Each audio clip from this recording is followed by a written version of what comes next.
612 come up here right now and talk a little bit about their project, the relationship that we're trying to put together with 612. I just want everybody to know about this awesome organization and have a recovery house. This is 612 right here.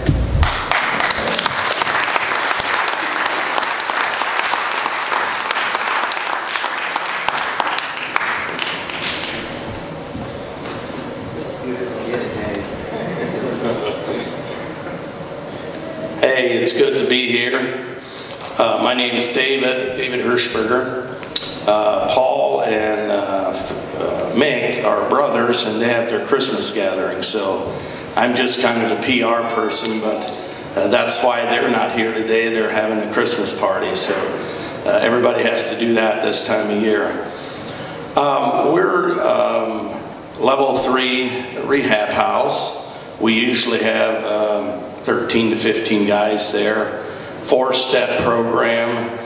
A lot of Bible study. It's all about God, and we eventually get them to get their jobs. Actually, 4 of them started new jobs Monday morning, so that was really exciting. But we're just really excited about partnering with you guys, with the Warriors. You know, we love to partner with people. We partnered with Common Ground Ministries and Gospel Echoes this last week, and yesterday, the day before, we were doing the cookie project, and we went into Youngstown to the Supermax, and we handed out cookies and sang over 100 Christmas carols. Went into every block yesterday. We were in the women's facility in Marysville. So till last night, after some were singing, some were handing out cookies, and I was shaking hands and wishing everybody Merry Christmas. After doing that 2,600 times, you're ready to drop. But it was an awesome day, and the real good thing I like about the ministry that we do here, there's no competition. The only competition we have is the devil.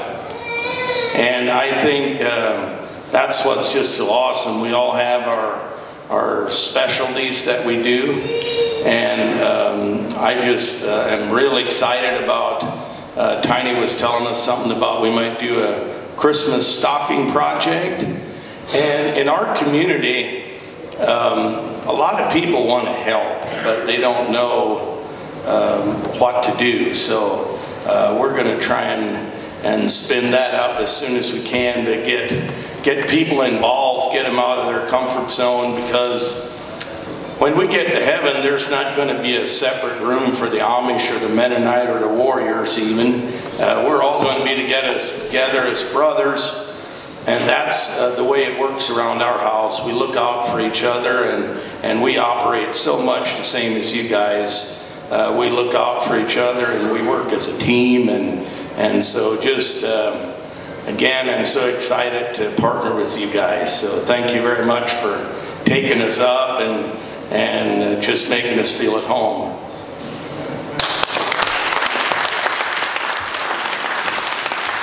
And if you guys want to, come on, Josh, you're not bashful.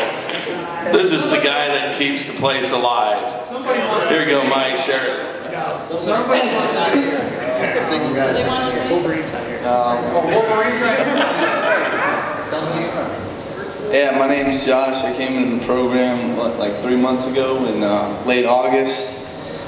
The first guy I met was probably Dave. He found me in this Columbus homeless shelter, just walking in, just randomly catching a ride to Mansfield. And then first guy I met was David. Didn't really know that I wanted recovery. I mean, I was an alcoholic of the hopeless variety. Every day I would go to work, every day I would get off work, I would get drunk. And the first guy I see when I walk into this place, this little Amish dude, telling me I'm an alcoholic. So my brain just like, who's this guy, you know what I mean? Telling me I'm an alcoholic. And then I watched Judge Judy, and I was just thinking about where I was at. I was in a city I've never been before, watching at a homeless shelter, watching TV, and this guy's telling me I have a problem. So I was like, yeah, I have a problem. And then I met all these guys there. Jimmy, my brother, Matt's my brother. They teach me patience because I'm not really a patient guy. And then the rest of these new guys, we found Jared in Loudonville. That's my dude, Eric, he's our mechanic. That's pretty much it. Yeah, that was a crazy day. For some reason, God just told us that day to do something in a homeless shelter.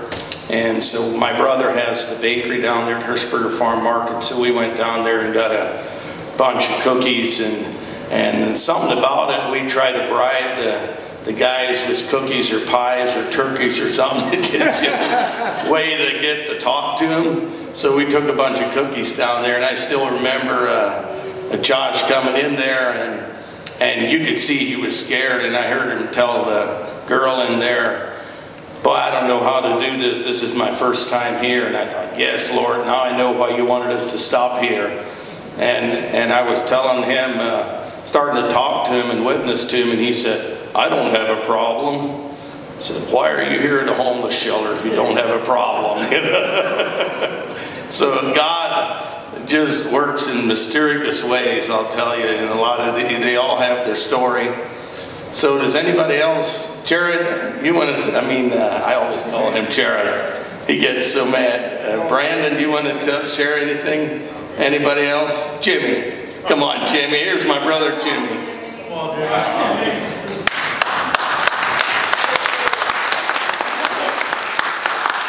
My name's Jimmy. I'm from Cincinnati. After my wife passed away, I've been drinking since I was probably like 6.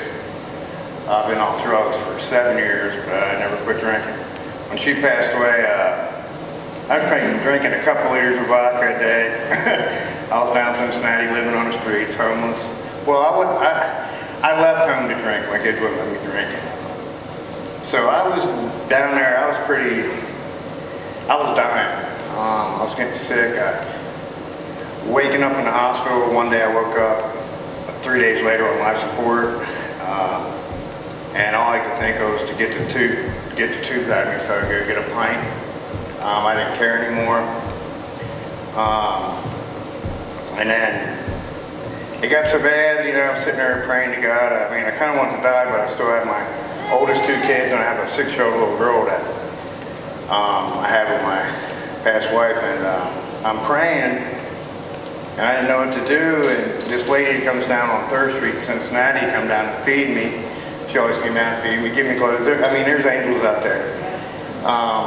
And I was like, I can't do this, this place is killing me. And she's like, well, you want some help, Joe? I'm like, yeah, I need to get off the streets. And she's like, all right, so she gets on a phone call, calls some lady, I guess, that knew you got pet, yeah. And like 5 minutes later, she comes back to me, like, you ready? I'm like, for what? You ready to go? Yeah. I'm like, sure, why not? I was pretty much ready, and next thing I know, I'm in Amish country, have no idea where I'm at. I'm at 612, and to be honest with you, today, I never thought that I would be able to say that I have no urge or want to drink. I've been around, I was down in Florida, people drinking. We were at the bowling alley, people were drinking. I don't even think about it anymore. I really feel like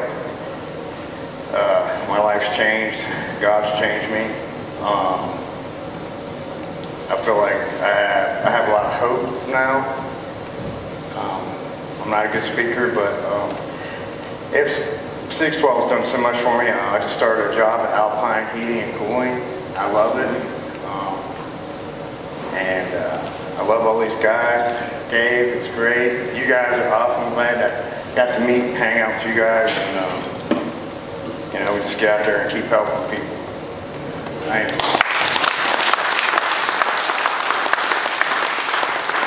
you. I want to share one last thing here. I guess what I really enjoy is, and if those of you who are down there at the fish fry, we have 12 acres. We like to have a lot of horses and things. But my honey-do list is shorter right now than it's ever been. Because when we have a day we don't have anything special going on, these guys just come out here and help me get my stuff done. And then I love to hang out with these guys, so I just, sometime the other day, Paul told me, you can take the day off, and I said, I don't really have anything to do, I'll just come back and hang out with you guys. But I want to tell you a quick one.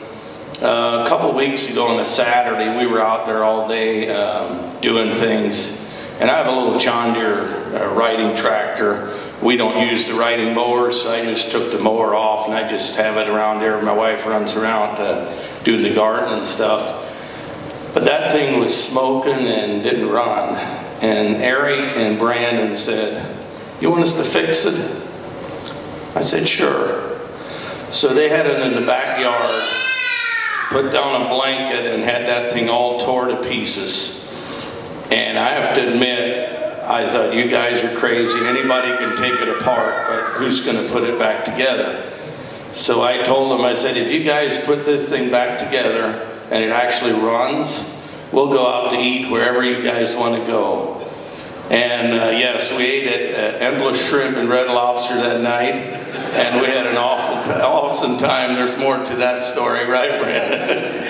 But we had a really good time, but that thing just pops out and runs really good. So actually, Brandon now works as a mechanic over at Valley View Repair, and Eric works back at M&M Auto. So they both are actually mechanics. So I guess what we see is, and what's really encouraging to me is see guys come in here and they're awesome guys, but they just have this addiction, a lot of talent that just is being wasted by having the addiction. And by the way, the reason I love this and I do this is my oldest son was addicted to methamphetamine, and so I know how the parents feel, and that's why I love to do what I'm doing. So thank you guys for having us.